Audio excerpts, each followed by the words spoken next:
Hey guys, welcome back to my channel. So if you're new here, thank you for joining us. I am Auma and I do a recap of Love Island Season 8 USA, and today we are working on Love Island Episode 9. Now, first of all, I would like to say that America did us dirty.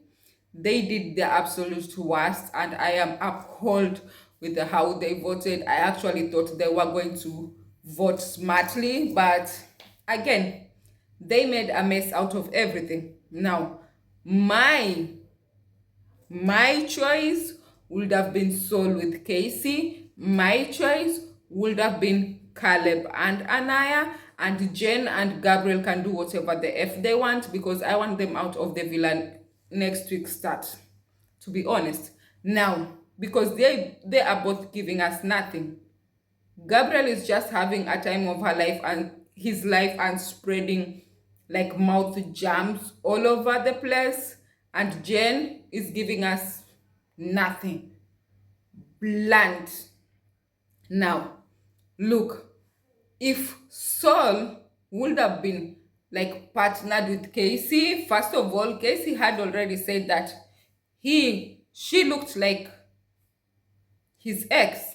So for him to get the opportunity to explore that would have been great because again, he would have realized that what is normal to him is actually not better than whatever he has now.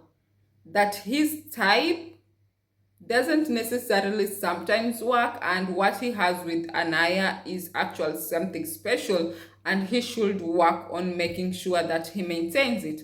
And for you to give Saul on a silver platter to Sincere, I know my wording is wrong, so don't come for me. You know what I mean?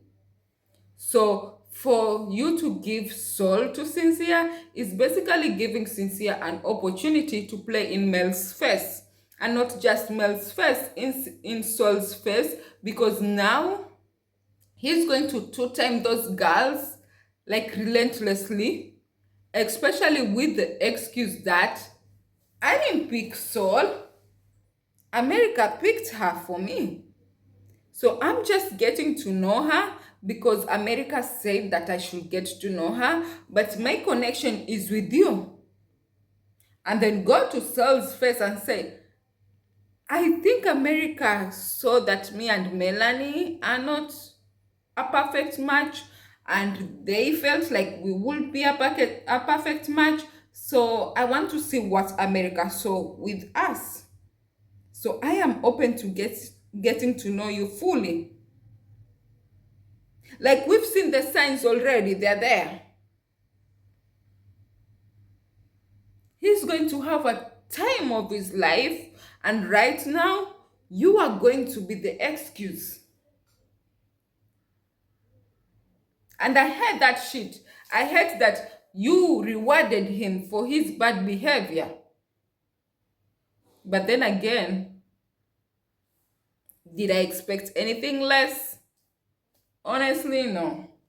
So yeah, and for Caleb and Kenzie, I wanted to see if Caleb will go out of his way to chase Kenzie, especially him making it look like Kenzie is the only person that he can ever be interested in the house. I wanted to see if he would chase Kenzie if he was paired up with someone else who is Anaya and not Kenzie. I would also want to see if he will go out of his way to actually get to know Anaya, because for some reason, I don't know, maybe I'm being delusional or something, I feel like there might be something very special between them that can grow.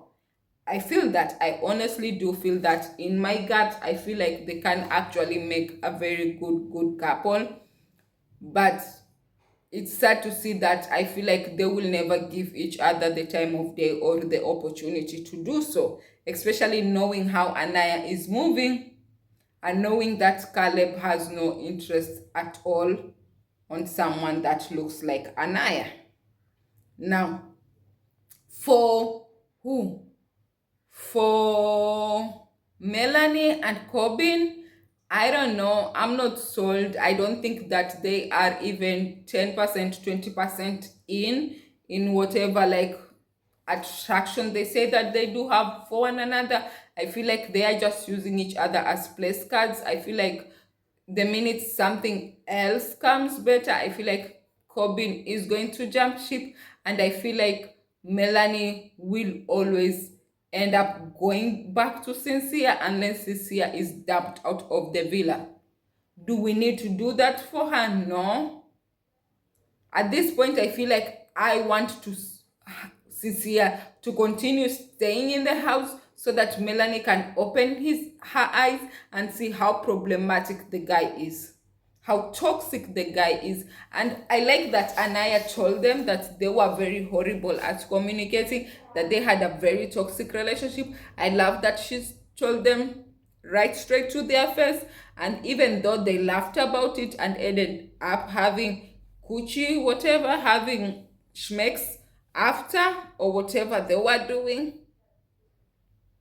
like, she can't be saved. The only person that can save Melanie is Melanie herself and no one else.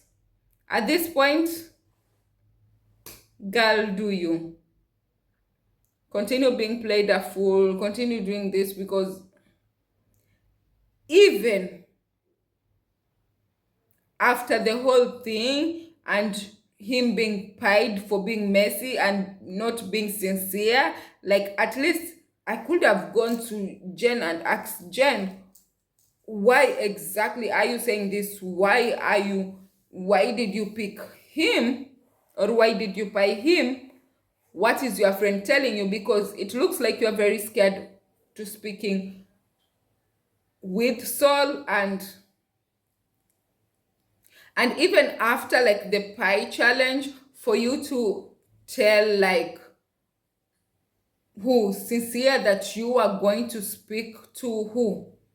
To Saul, and for Sincere to tell you, no, don't speak to her. What are you going to talk to her about? Don't speak to her now. The emotions are heightened and so on and so forth. And then you know what he did next? When he pulled Saul for a chat, he sat how many steps further from her?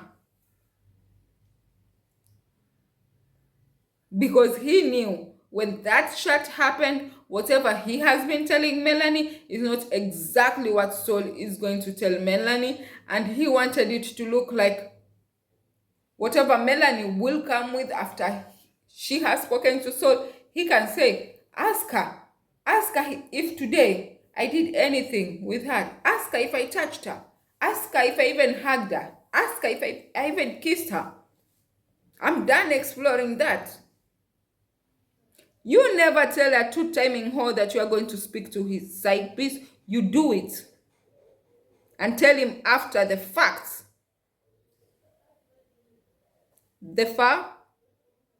Like, I don't understand, Melanie.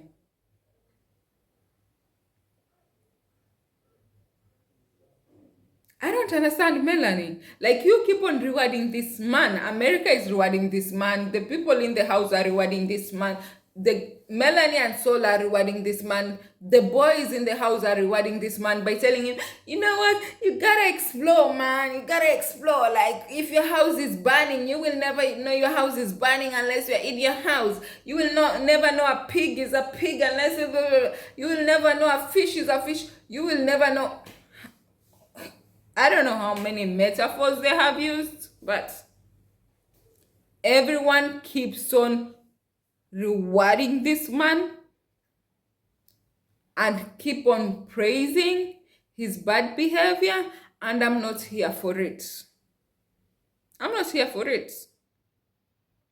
Now, and for Saul to put that cheeky smile the first night after like the whole Bryce Kada situation and him basically embarrassing himself and losing two very genuine connection, and one of the best connection he has had ever.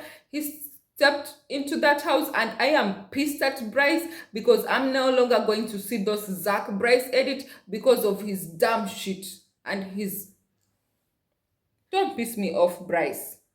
Like, you had one job to keep those Zach and Bryce like edits keep rolling on my timeline, and you fucked that up too. Like, you need to go. Bryce needs to go because Bryce is pissing me off. Like, how can you piss two connections off me? Like, you pissed off the Bryce Trinity connection. Now you've pissed off the most important connection that I had, your connection, which is Bryce and Zach. Like, you need to go. At this point, like, just go. Just leave. Go find someone outside the house. Like, I'm done. Now, another like jarring, like, again, scene for me was the goodbyes between Beatrice and Gabriel. Does it change the fact that I wanted Beatrice gone? Absolutely not. I am happy that she's gone, elated that she's gone. Like, I was over her two timing first speech. Like, I was over it. I was over it, and I'm extremely happy that she's gone. But that doesn't mean that I wasn't emotional over that shit. That doesn't mean that excuse me, I wasn't emotional with their speeches after she was dumped from the island. I cried. Hell yeah, I cried. I'm not going to lie. Did I cry? Cry like whip? No. But tears rolled. So it was emotional as shit. Excuse me. Ooh. Beatrice. Let me go, girl. Let me go. It's not that deep. It's not that deep. But yeah, I was happy. Am I happy that Gabriel stayed? Absolutely not. I wish they would have dumped him together with Jen because they're basically giving us nothing. Gabriel is busy spreading mouth jams while Jen is just being a blonde and just seated and sitting and giving us absolutely nothing. And the moment another bombshell enters, she will be dropped. That's it. Unless the tables turn and she has to choose, I know that she's going to choose Gabriel and they're going to stay a little longer. But if the power is in Gabriel's hand, she's going home next. So yeah, if there is another bombshell that comes in. Now, for Sol and her tears, next. For Anaya and Casey, gave us nothing, absolutely nothing. Next.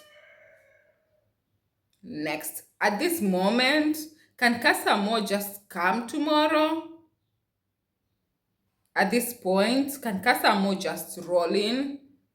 Like, I'm tired. I'm tired of the bullshit that is playing and going around in the house. Absolutely tired.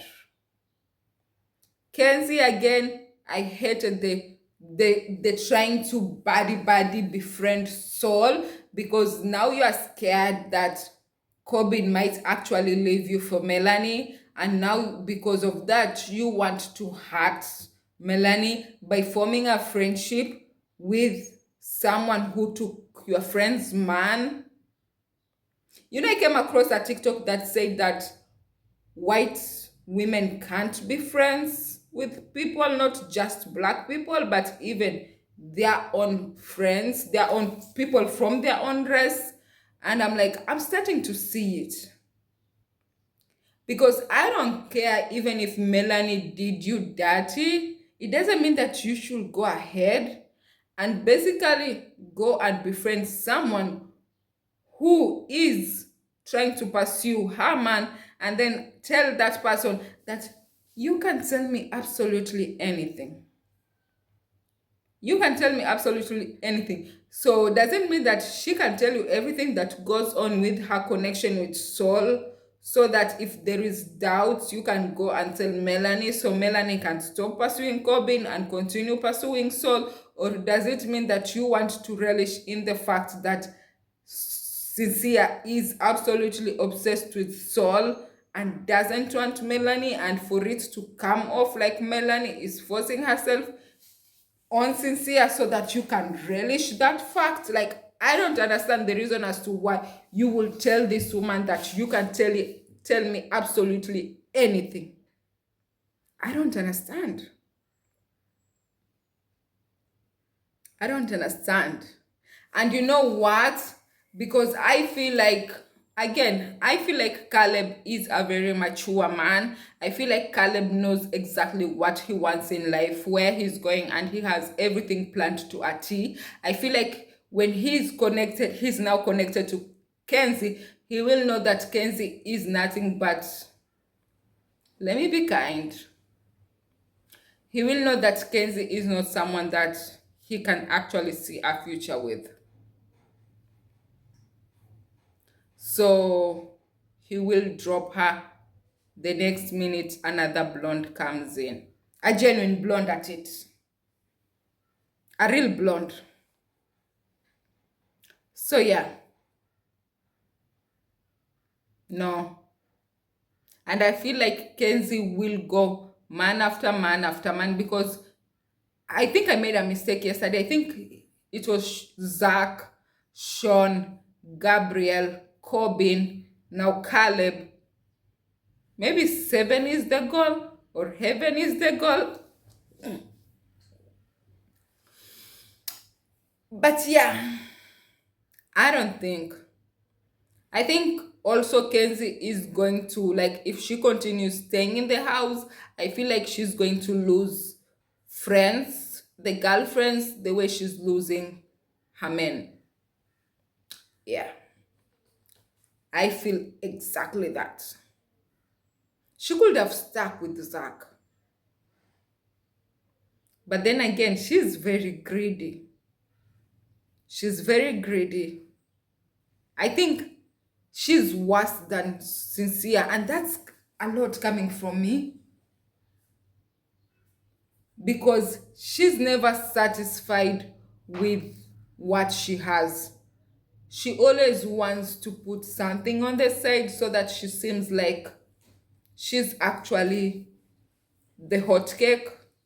She's actually the one that is most desirable. And that's why she had a problem so much when Zach said that she wasn't her type, because in her whole life, I feel like she has never felt not being someone's type. And she felt like there was something absolutely wrong with Zach, because how dare he not find her desirable? Especially with the roster that she has. How dare he? So yeah, I feel that. So basically, this episode was shit. Nothing much to talk about. Nothing. Honestly, hated the game, hated how they played. It's like they all wanted to kiss their men. Like, it wasn't that, because some of you picked people for some, like, questions that I was like, really? Of all those men that you saw there, you thought that was the person that embodied those traits? Like, what the hell? But then again, I don't understand. Like, if you have to kiss someone, does it mean you have to kiss them all tongue, all mouth, everything? Like, they can embody the question or the traits, and you can go give them a light peck or a cheek kiss, like, or a forehead kiss. Like, again, or did the contract from Love Island said that you have to put all tongue, all saliva for it to be a kiss? Like, I don't understand. So if you've gotten to the end of this video, thank you for watching. Thank you for subscribing. If you haven't subscribed, subscribe, turn on the post notification, give me a thumbs up, share this video, and let me know in the comment section what you think about, like, last night's episode. Bye.